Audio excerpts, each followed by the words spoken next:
My adopted son took my house while I was in the hospital. I stood by him for years. I didn't abandon him, not even when he got addicted to illegal substances. But he betrayed me at the darkest moment of my life. When I was in a car accident and lying in the hospital, he used an old power of attorney and sold my house. I raised him, and I destroyed him. That was my answer to his betrayal. I'm Monica Jackson, and this is my story. The rain drummed on the roof of my car, as if it wanted to break through it, to wash me away, my grief, my entire life, straight into the gutter. I sat behind the wheel, unable to move. These hands, the same hands that had held scalpels and syringes for 30 years, that had held the hands of dying patients, now lay helplessly on my knees, trembling. Right in front of me, through the rain-smeared windshield, strangers were standing on my property. My house, not a palace, no. Just a modest bungalow in a neighborhood where everyone knew each other by name. But it was mine. Every screw, every square foot had been paid for with my night shifts, my sweat, my aching back. It smelled like me, my memories, my peace. Now it smelled like strangers. From my garage, a young man in a green jacket rolled out my old lawnmower and casually set it by the fence. A lump rose in my throat. That mower. David had used it when he was 16, mowing neighbors' lawns for extra cash. He'd been so proud that day, bringing me his first $50. I'd made him buy new jeans with it, and he'd smiled shyly. David, my boy, my adopted son. The hospital call had sounded like a sentence. Mrs. Jackson, you have a mild concussion and a couple of broken ribs. We'll keep you under observation. For a few days I called him, my voice weak, blurred by painkillers. Sweetheart, I'm in the hospital. It's nothing serious, Mom. Oh my God, I'm coming right now, he shouted into the phone. His voice was full of such genuine panic and care that tears of relief welled up in my eyes. He came, sat by my bed, held my hand, told me not to worry. He'd take care of everything, and I believed him. God, how blind I was. I took a deep, painfully sharp breath. My broken ribs reminded me of themselves, and stepped out of the car. The rain immediately soaked through my thin hospital pants and sweater. Hey, you there? My voice came out hoarse and shaky. What do you think you're doing? A man and a woman carrying a box of my kitchenware stopped and stared at me. And who are you? The man asked, frowning. I'm the owner of this house, Monica Jackson. Put my things back this instant. The woman, young, well-dressed, gave me a look of pity and shook her head. Ma'am, I'm afraid you're mistaken. This house was purchased by our company, Green Estate, a week ago. Everything's legitimate. My knees buckled. I almost collapsed onto the wet pavement. That's impossible. This is my home. We have the sale agreement right here, the man said, reaching into his jacket. All signed by the previous owner, Mr. David Jackson. Everything's legal, Mr. David Jackson. The sound of it made me sick. He's my son. He had no right. I was nearly screaming now, hysteria tightening my throat.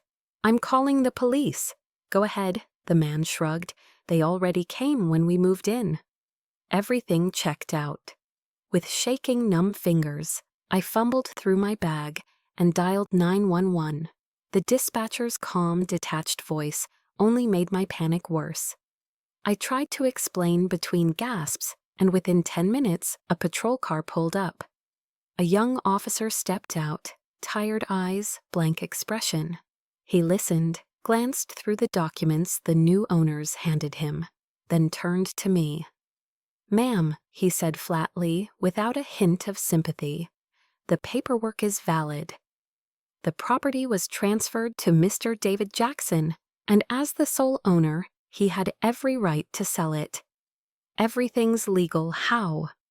My scream tore through the damp air. "I was in the hospital." He used an old power of attorney. "It's invalid." "You'll have to resolve that in court with your son," the officer replied. "Right now you're trespassing on private property." "I'll have to ask you to leave." I stared at him, at the strangers inside my home, at my lawnmower standing in the rain, and the world tilted. Everything I'd built, everything I'd loved and believed in, every ounce of honest hard work, all of it had turned into a soggy, pathetic pile of trash at the curb. David hadn't just stolen my house, he'd ripped out my heart and crushed it on the doorstep of the very place where I'd once given him a new life. And the worst part, his voice back then in the hospital, so full of care, so full of lies. I walked back to my car like a machine. The rain poured over me, but I didn't feel the cold anymore. Inside me was nothing but a vast, echoing emptiness. A void holding just one question, burning through the silence. Why? I was driving without seeing the road. Tears blended with the rain on the windshield, turning the city lights into blurry stains of red and gold. Where was I going? I had no answer. My home stolen, my savings. Oh God, my savings. I swerved sharply into the supermarket parking lot, the tires scraping the curb. My fingers trembled as I dug through my purse for my bank card. I shoved it into the ATM. The screen blinked, asking for my PIN. It took me a moment to remember the numbers my hands had entered thousands of times before. Balance inquiry. The screen went black for a second. Then the number appeared, $47.18. That was all that was left in the account where my paychecks had landed for 30 years. The account where I'd been saving for emergencies, for old age. I pulled the card out, slowly, very slowly, and snapped it in half. The plastic cracked like bone, then again and again. I threw the pieces onto the wet asphalt until they were nothing but useless shards. He had taken everything, every last cent. He knew where I kept my passwords. He knew my habits. He'd waited for this, waited until I was helpless, lying in a hospital bed. Where could I go? To friends, to humiliate myself by telling them that my own son, the boy I'd rescued from the streets, had thrown me out of my own life. To watch their pity, their horror, their whispered looks behind my back. Number. I couldn't. Then one place flashed in my mind, New Hope Shelter. I'd volunteered there before, dropped off clothes, even filled in for their nurse a few times. At least there, they'd recognize me. They wouldn't point fingers. The drive there was an exercise in humiliation. Every stoplight, every headlight felt like mockery.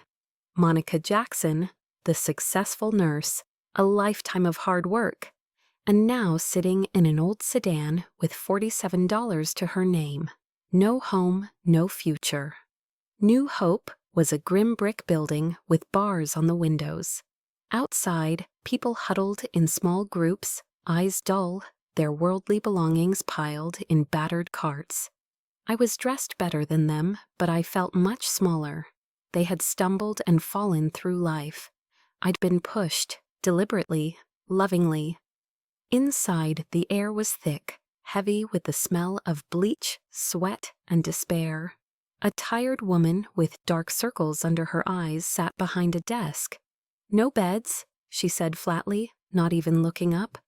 I'm Monica Jackson, a nurse. I used to help out here sometimes." She looked up then. Something flickered in her eyes. Recognition, maybe, but it vanished just as quickly. "Hey, Monica. As you can see, we're full. You can sit in the cafeteria till morning if you want." She waved toward a large hall where lost souls sat hunched over long tables.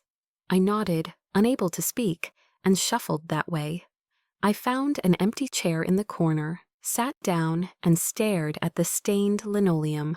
My body ached. Every breath sent a sharp reminder from my broken ribs, but the physical pain was nothing compared to what hollowed me out inside. That black, sticky emptiness that swallowed everything. Every memory of David, his first thank you, his tears after each relapse, his proud smile when he got his first real job. All of it was now poisoned, erased by one precise, merciless betrayal. I don't know how long I sat there. The clock on the wall was broken. Then I heard a low groan nearby. Instinct made me look up. At the next table sat an elderly man, poorly dressed but clean. His hat lay beside him, his face twisted in pain, his hand clutched at his chest, his breathing was ragged. The medical instinct overpowered my despair. I leapt up, rushed to him. Sir, can you hear me?" He didn't answer. His eyes were wide with fear. A classic heart attack. People around us panicked. Someone ran to call the manager. "Heart medication. Do you have any?" I asked, feeling for his pulse. "Weak, irregular." He shook his head faintly. They were calling an ambulance, but I knew. Seconds mattered. God, I thought. Everything I had, he took. But not these hands. These he couldn't steal. "Everyone back up. Give him air," I ordered. The commanding voice I hadn't used since the ER days. I propped him up, loosened his collar. My hands remembered what to do. I spoke calmly, steadily, guiding his breathing, keeping him focused, keeping him alive. When the paramedics arrived, I relayed everything. Symptoms, timeline, vitals, clearly, efficiently. They lifted him onto a stretcher and rolled him out. I stood there afterward, the noise fading around me, the weight of my reality pressing back in. The trembling returned. I walked slowly back to my chair in the corner. 10 minutes later, the administrator approached me. Her face had changed. There was something like respect in her eyes now. "Monica, that man asked me to tell you thank you. He said you saved his life." I nodded, unable to speak. "Listen," she lowered her voice. "One of the staff rooms just opened up. It's small, just a cot and a nightstand, but it's yours for a couple nights if you want it." Gratitude? Number. This wasn't gratitude. This was a transaction. My skills traded for a roof. That was my new reality. "Yes," I whispered. "Thank you." She nodded and led me to a tiny windowless cubicle. One narrow bed, one nightstand. The door shut behind me. Silence. I sat on the bed. The springs creaked under my weight. And that's when it hit me, the cruel irony of it all. All my life I'd saved others, and now the only person who had given me a hand was the man whose life I'd just saved. I clenched my fists. The grief inside me began to change, slowly, steadily, into something else, something cold, something burning. David hadn't just stolen my past, he had given me a new present, one without love, trust, or weakness. A world where only the strong survive. And as I stared at the ceiling of that tiny room for the first time, my question wasn't why me, it was what now? The silence didn't answer, but it wasn't empty anymore. It was dark and full of promise. The days at the shelter bled together into one hazy smear. The rib pain dulled to a constant ache, but something sharper took its place. The humiliating sting of every look, every whisper behind my back. "Look, it's that nurse. Can you imagine?" Her son kicked her out. I'd become a local attraction, a cautionary tale about how not to be treated by your children. I earned my keep under that shabby roof. I helped change dressings, took blood pressures, soothed the old folks whose hands trembled from booze or despair. My hands did what they'd always done. My mind felt hollowed out, as if burned clean. Until that night. It happened on the third day. The nurse on duty didn't show, and Miss Elaine, the administrator, looked at me with pleading eyes and asked me to fill in. Just walk the rounds, Monica. Check on everyone. At night, the shelter became a different place. The creak of beds, sleep talk, soft weeping, the rasping coughs through thin partitions.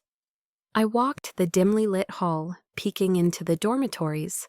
All seemed quiet. Then I heard a muffled moan coming from the door at the far end, from the very cubicle they'd given me the first night. So someone else was there. I moved closer to knock, then froze. The moans grew louder, turning into ragged, gasping sobs. It was a man's voice, not crying out from physical pain, but something else entirely, a raw animal terror. I eased the door open. In the faint corridor light, I saw him, the man I'd helped in the cafeteria. He sat hunched on the edge of the bed, doubled over, his broad shoulders shaking. He clutched his hat so tight his knuckles were white. "I can't," he breathed, his voice shattered, not his own. "I can't see them, all those faces." He wasn't talking to me. He was talking to ghosts. I stepped inside. The floor creaked. He jerked his head up. His eyes, bloodshot, flicked toward me, but did not really see me. Desperation and rage filled them, and a chill ran through me. "You need help?" I asked softly, standing still. He stared at me for a long beat. Then his gaze cleared. The rage faded into an icy exhaustion. "Go away," he rasped. "There's nothing to see here." Just an old fool with nightmares. But I didn't go. I'd seen men like him, not in the shelter, but in hospital wards after terrible surgeries, after losses their minds couldn't bear. This was post-trauma. "Panic attack," I said quietly. "It will pass. We need to breathe." Deep breaths. He snorted, a short sound with no humor. "Breathing won't fix what's in my head." He leaned back against the pillow and closed his eyes. "Leave me." I was about to do as he asked when he spoke again, half asleep, half to himself. "Thank you for that day. In the cafeteria, you're welcome," I said without thinking. "For what?" His eyes flew open, suddenly sharp and heavy. "You're the only one here who hasn't broken. I see it. There's steel in you. The others—" He nodded toward the corridor. "They're already sentenced. They just haven't lain down in the ground yet." His words echoed in me in a strange way. "There's steel in you." What steel? I was broken, humiliated, betrayed. "You're wrong," I said bitterly. "I'm broken." My own son threw me out like trash. He studied me, and something like interest flickered in his eyes. "Son?" he repeated slowly. "By blood or—" "Adopted," I said. "I pulled him from the shelter, pulled him up. And in return, he took everything, the house, the money, everything I hadn't meant to say it out loud." The words tumbled from me, fueled by the night, by his confession, by the anger building inside me. The man sat up straighter, his face went hard and focused. "And what are you going to do?" he asked. His broken voice had turned low and commanding. "What can I do?" I answered, irony cutting through me. "The police shrug. The paperwork's in order. I can't afford a lawyer. I can do nothing." He was silent for a moment, sizing me up. "There are two kinds of justice," he said quietly. "The kind you get in a courtroom, and the kind you get on the street. The first one won't do you any good, so—" He didn't finish, but I understood. I saw it in his eyes, in the dangerous aura that suddenly radiated from this broken old man. "Who are you?" I breathed. He let out a half smile, dark and amused. "My name's Arthur, Arthur Black. And you're nobody right now, but you could be somebody." Decide who. He turned his back to the room, making it clear the conversation was over. I closed the door behind me. My heart was pounding in my throat. His words hung in the air like poison, the kind you get on the street. Back in my corner of the dorm, I couldn't sleep. I stared at the ceiling and thought, not why, but of David, of that smug little smile, of how he was probably spending my money right now, living in the comfort bought with my humiliation. For the first time in days, I didn't cry. I was angry, furious, my fingers trembling. Arthur Black had been right. I was nobody, a pitiful, helpless old woman in a shelter. But somewhere deep, under layers of grief and despair, that steel began to ring. And it demanded an answer, not justice, retribution. A week passed, I'd become part of New Hope. They gave me that same little cubicle permanently, in exchange for my work. I dressed wounds, handed out meds, calmed trembling old men whose hands shook from alcohol or despair. But inside I was different. The grief hadn't vanished. It had hardened into a cold, solid weight in my chest. Every night I heard Arthur Black fighting his demons through the wall. His groans became the soundtrack to my own dark thoughts. One evening I went to his room carrying a glass of water and the blood pressure pills he stubbornly refused to take. "You'll be no use to yourself or anyone if you die of a stroke," I said, setting the glass on the nightstand. He lay staring at the ceiling. "Death's not the worst outcome," he muttered.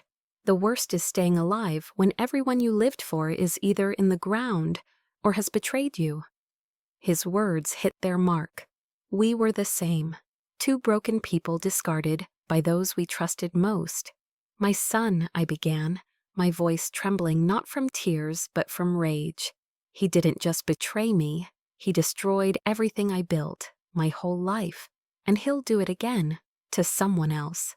He'll walk away untouched." Arthur slowly turned his head toward me. His dark, sharp eyes studied me. "What do you want, Monica?" he asked quietly. "What do you really want?" I didn't hesitate. The answer had been ripening in me for days. I want him to feel what I felt. Helpless, humiliated. I want him to lose everything, everything. The silence that followed was heavy. "Revenge," Arthur said at last, with something like approval in his tone. "That's honest. Unlike forgiveness, forgiveness is for the weak." He pushed himself up on one elbow. "You have a name? The one who helped him? Realtor. Green Estate Company. Owner's name is Michael Ross Arthur." Nodded as if filing it away in some invisible ledger. "Good," he said. "I still have connections, people who owe me favors, old debts. I can help." A flicker of suspicion stirred inside me. "Why? Why would you help me?" He gave a dry, humorless laugh. "Because I see myself in you. From long ago, and because I hate traitors. In my world, betrayal has a price, and it's paid in blood. Your son, that realtor, they think they're playing games. They have no idea what real consequences look like." He looked straight at me. "But nothing comes free. I'll do the dirty work. In return, you'll be my eyes and ears here. You're a nurse. You see things, you hear things. People talk. Sometimes they say things that can benefit me." A chill ran down my spine. He was offering me a deal, my soul for vengeance. "I'm not a spy." "You're a survivor," he cut in sharply. "Like me. We all do what we must, to live, and to punish those who deserve it." I closed my eyes. David's face appeared, not the boy I'd raised, but the man I saw last, smug, greedy. I remembered the cold tone of the police officer, the indifference in the realtor's eyes. I opened my eyes. All right. One word, a single word that split my life into before and after. Arthur's face didn't move. "Good," he said. "Wait. And listen." He turned toward the wall. Conversation over. When I stepped out, the world felt different. Colors were sharper, sounds clearer. I'd made a deal with the devil, and the devil lived in the room next door. 2 more days passed. I kept my side of the bargain. I listened. I heard one of the residents, a former accountant, brag about his friends in petty scams. Another woman, bruised under her eyes, whispered about her husband, a dock worker who stole from warehouses. I memorized everything, as if my life depended on it. Maybe it did. On the third evening, a man in a cheap suit approached me. He looked like a low-level clerk. "Mrs. Jackson?" he asked quietly. I nodded. My heart froze. He handed me a plain envelope. "From Mr. Black, everything you need." Then he turned and disappeared into the night. I clutched the envelope with trembling hands and hurried back to my cubicle, locking the bolt behind me. Inside there was no letter, just a stack of printed documents and a photograph. The first file was on Michael Ross, the owner of Green Estate.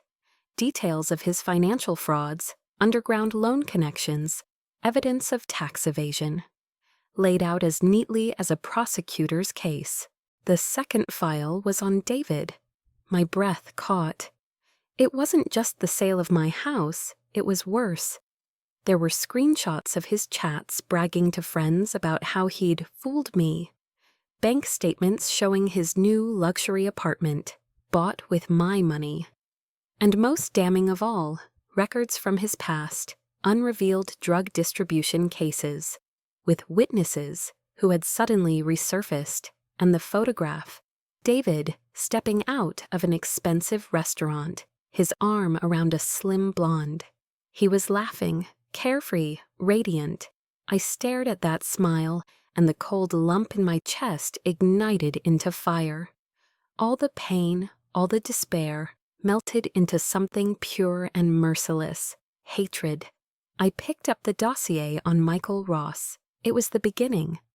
Inside the envelope, I found a disposable phone. I dialed the number listed under tax evasion tip line. "Hello," I said. My voice was firm, unfamiliar. "I'd like to report a fraud." The call to the IRS lasted less than a minute. I gave a name, a company, then hung up. My heart was pounding, not from fear, but from a feverish electric thrill.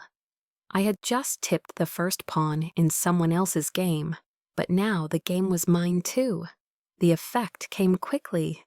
2 days later, one of the shelter residents, a former clerk, brought me a fresh copy of the local paper. On the third page, the headline screamed, "Major real estate firm under IRS investigation. Owner of Green Estate, Michael Ross, suspected of large-scale fraud." I read the article, my fingers nearly tearing the thin newsprint. It cited anonymous sources who had provided comprehensive documentation.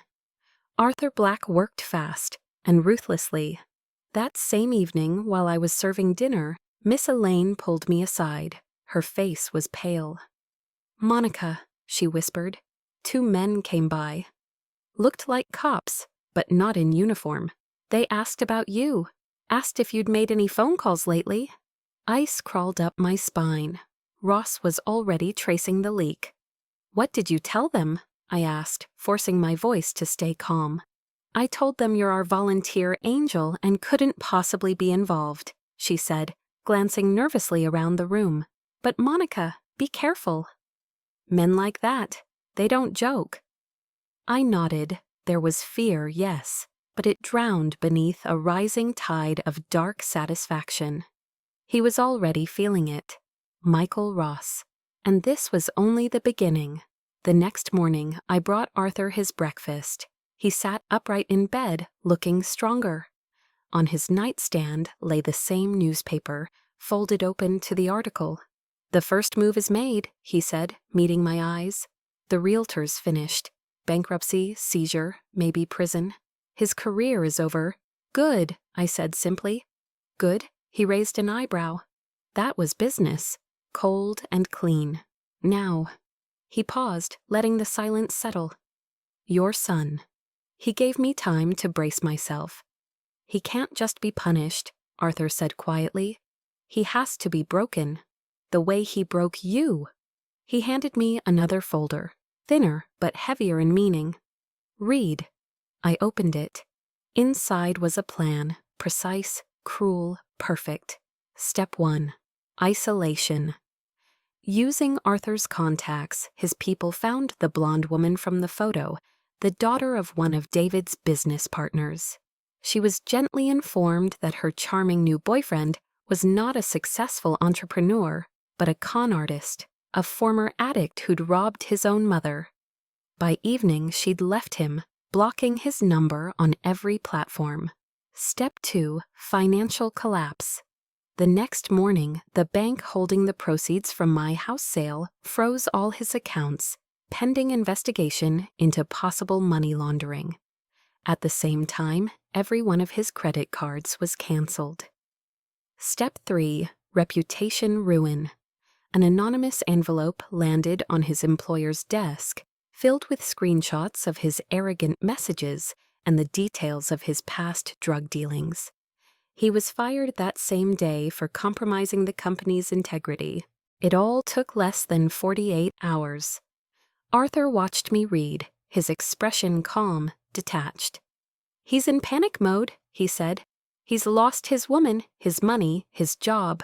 He doesn't understand what's happening. He's like a cockroach caught in the light, running, desperate for a hole to hide in."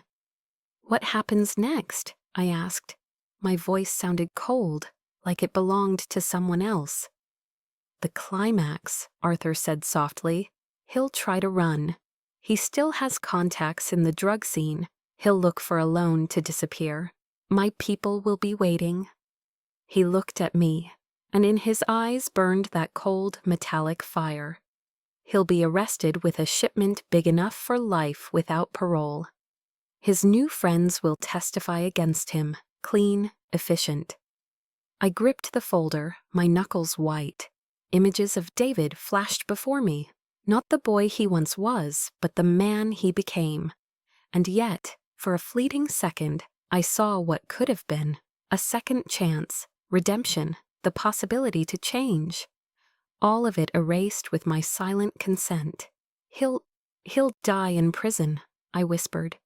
"Yes," Arthur said coldly. "And he'll know, to his last breath, that it was you who put him there. My people will make sure he knows." Personally, I lifted my eyes to his.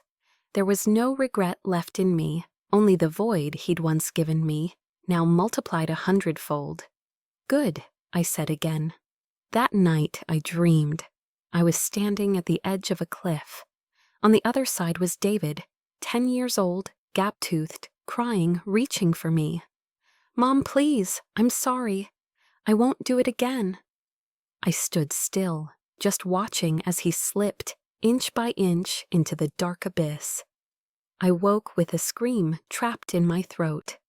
Around me was the silence of the shelter, and the cold certainty that there was no turning back. Retribution had been served. It was complete. It was beautiful. And it had poisoned my soul forever. 6 months had passed. I sat in my new office, small but bright, with a view of a manicured courtyard. On the desk, no personal photographs, just stacks of papers, a computer, and an elegant engraved nameplate. Monica Jackson, Director, Anchor Foundation. The Anchor Foundation was my creation. With the money Arthur Black returned to me through frontmen after Michael Ross's collapse and the seizure of David's assets, I did not buy a house. I bought this building, an old warehouse that we and a team of volunteers turned into a new kind of shelter. Not just a place to sleep, but a place where people who'd hit bottom could get legal aid, counseling, and help finding work. We throw them an anchor, a chance to hold on before the open sea of despair sweeps them away. Fate's irony, maybe, redemption. I had not decided. My phone vibrated, an unknown number. Those calls came often. Petitioners, donors, journalists. "Hello?" Silence, then a soft, strangled breath. "Mom?" A voice I hadn't heard in 6 months. The confidence, the arrogance, all gone. Only that thin, broken child voice remained. It was the voice of the 10-year-old from my nightmare. My breath caught. The air seemed to leave the room. "Mom, it's me, David." He stopped. I could hear him swallowing the lump in his throat. They delivered your message." I closed my eyes. Arthur had kept his word. David knew. He knew I had sent him. "Mom, I'm so scared." His voice cracked. "It's hell here.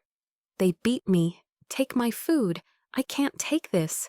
25 years. Please." He sobbed. Quiet, choking sobs of a humiliated, broken animal. I sat motionless. The hand holding the phone did not shake. Inside me there was no rage, no triumph, no pity either. Only an immense, all-consuming emptiness. The calm after the storm. He mumbled more, words of repentance, promises to change if I would hire a lawyer, if I would help. I stopped listening. I looked out the window. In the courtyard, 2 of our clients, a recovering alcoholic and a young mother with a child, were hanging laundry. They smiled. They had hope. "David," I said. My voice was steady, cold, and lifeless, like the surface of a lake on a windless day. He held his breath, waiting. "I don't have a son."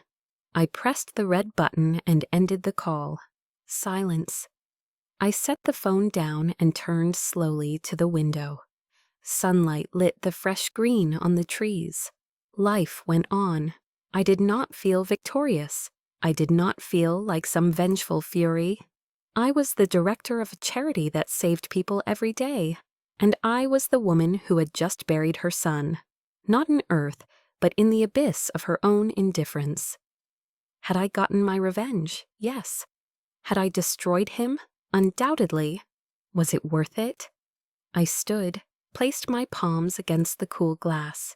Somewhere hundreds of miles away, in a concrete cell, a boy was crying, the same boy I used to read bedtime stories to. Here, in the quiet of my office, a woman who once was his mother wept too. But there were no tears, only that steel Arthur had talked about, cold, unyielding, merciless. Retribution had been carried out. It had given me power, a purpose, even a kind of peace, but it had also burned away the last islands of warmth inside me. I drew a long breath, squared my shoulders, and went back to my desk.